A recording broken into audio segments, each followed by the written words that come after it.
Welcome back to the deep dive. Today we are tracing the financial plumbing that connects consumer debt to airline loyalty programs. A link that I think it's fair to say most people never even consider. Not at all. And we're launching into a deep dive on a political proposal that, on the surface sounds like immediate consumer relief.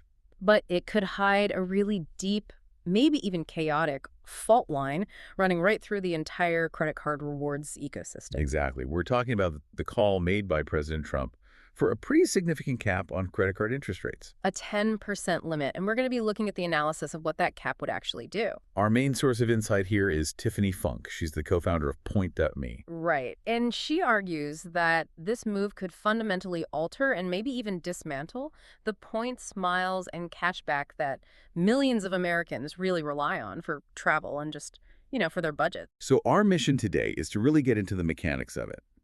How does capping one revenue stream, the interest payments, completely destabilize a seemingly unrelated multi-billion-dollar system like frequent flyer miles? Yeah, we want to shortcut you past the headlines and get straight to the surprising economic consequences. The core tension here, it seems to me, is a classic economic trade-off.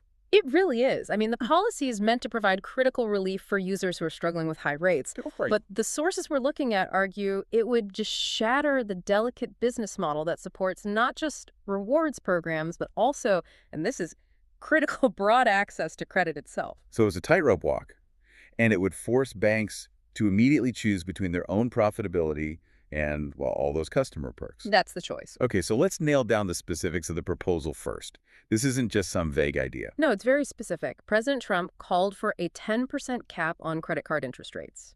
And with a proposed start date, right? A very specific one. January 2026, which would be the anniversary of his inauguration. That specificity is important, isn't it?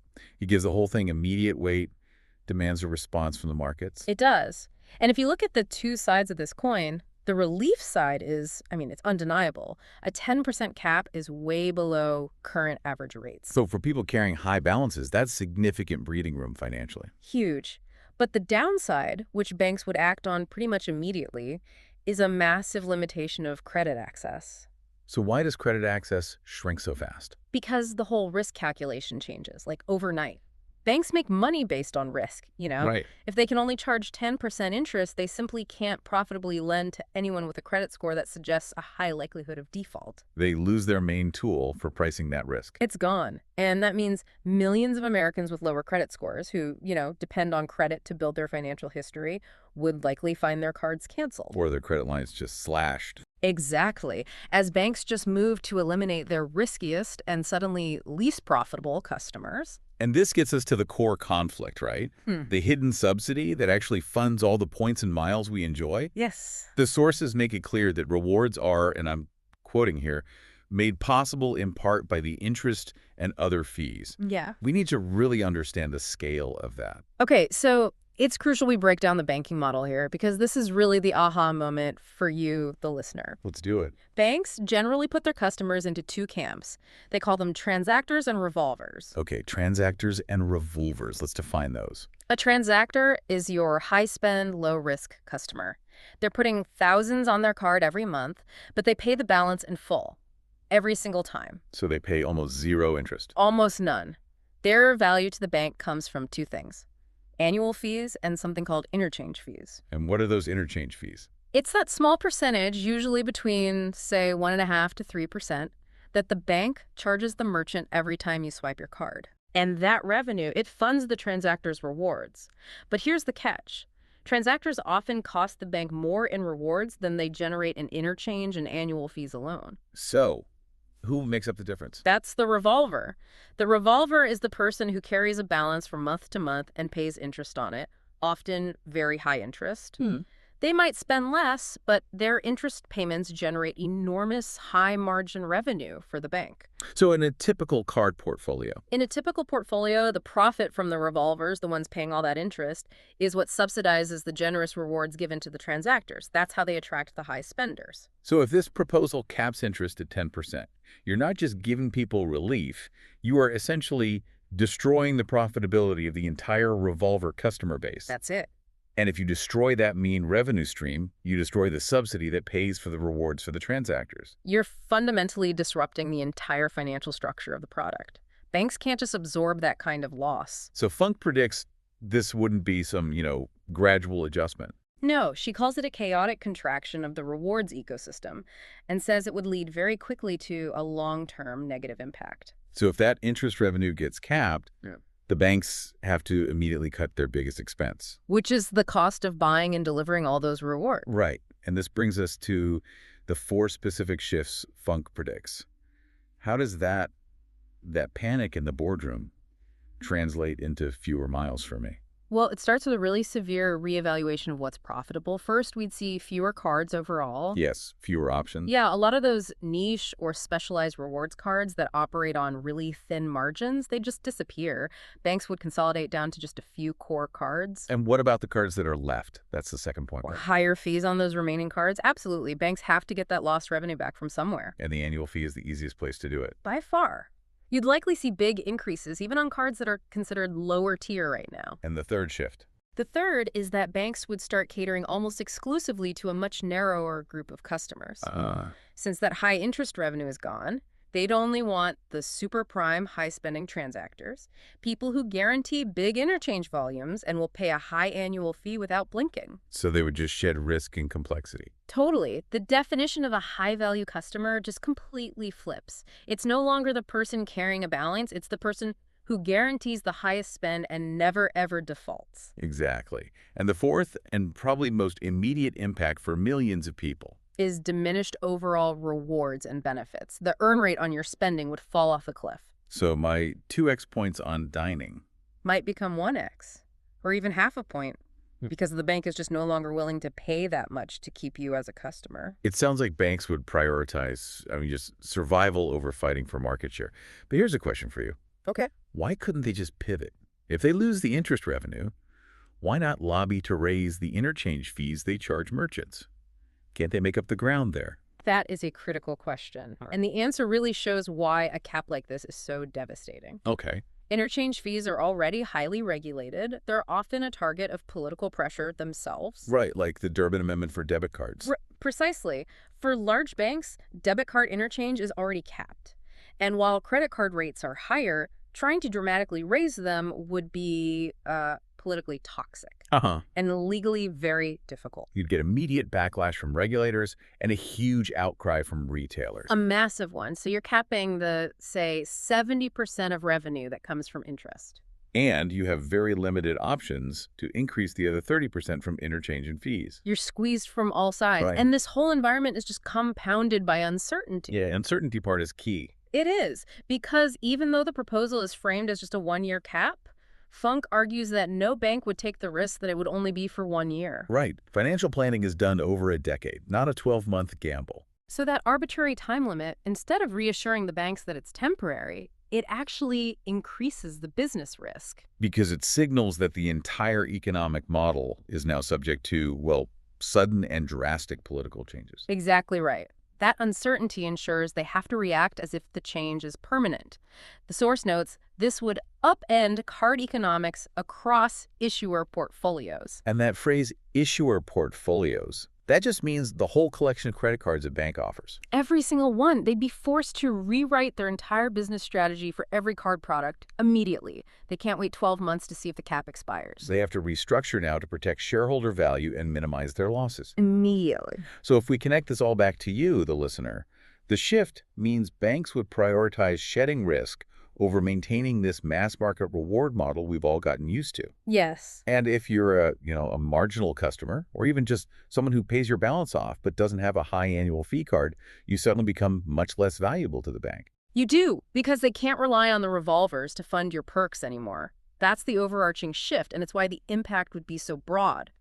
Okay, but there is one significant layer of nuance here we have to talk about. We do, and that is the very specific position of the major U.S. airlines.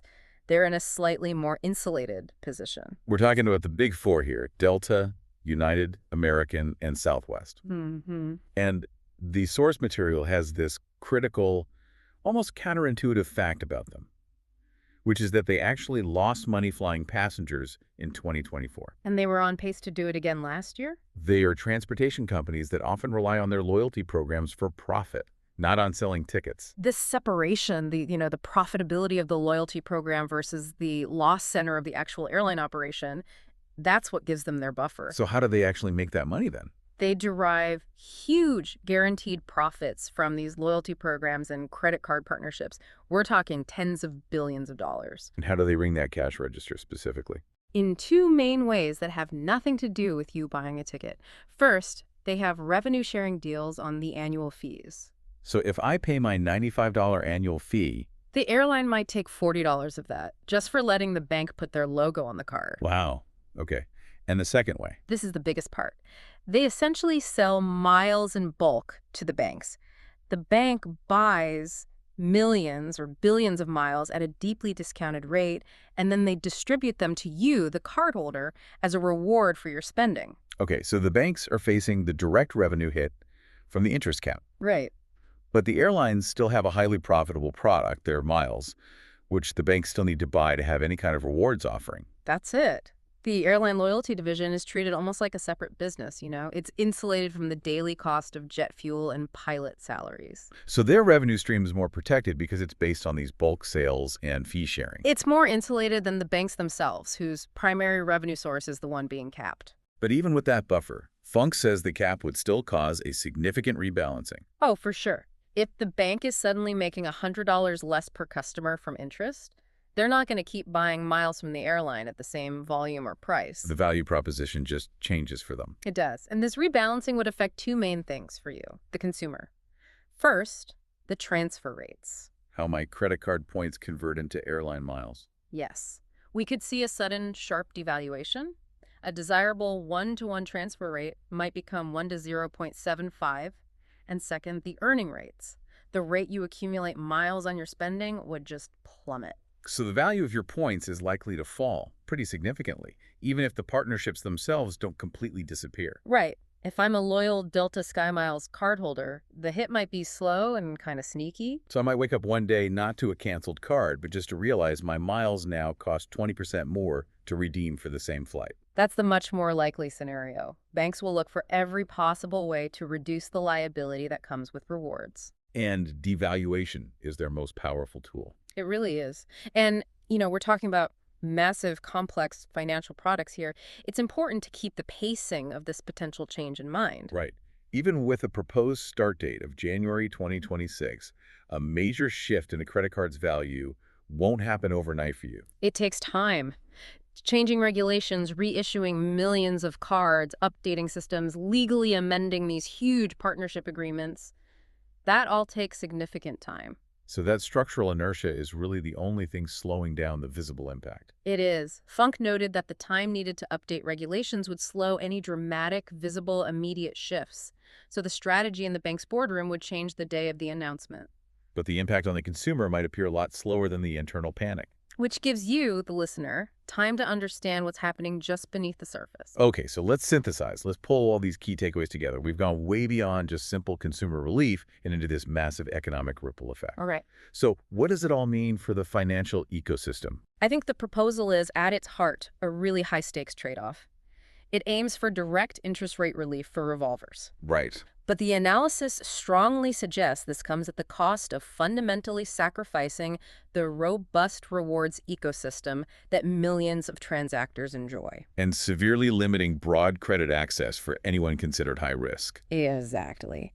This deep dive shows us how tightly interwoven these economic systems really are. You pull that one lever, the interest cap, and it immediately affects a seemingly unrelated system like points and miles. Because those points are financially subsidized by the revenue from interest paid by other people. That's the painful reality of it.